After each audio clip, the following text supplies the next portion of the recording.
అందరికీ నమస్కారము. శ్రీ రాజరాజేశ్వరి జ్యోతిష నిలయము, నెహ్రూ నగర్, నందిగామ. నా పేరు దుర్గా మల్లేశ్వరరావు సిద్ధాంతిని.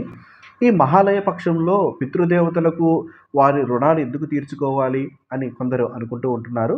కొన్ని సమస్యలు చూస్తున్న వారు ఈ పితృ సంబంధమైనటువంటి దోషాలు ఏర్పడినాయని అర్థం చేసుకోవచ్చు. వాటిలో కొన్ని జ్యోతిష శాస్త్రం ప్రకారము పితృ దోషాల కారణంగా అనేక రకాల సమస్యలు కలిగే అవకాశాలు ఉంటాయి. అవి ఏమిటనేది ఈ వీడియో ద్వారా తెలుసుకుందాము.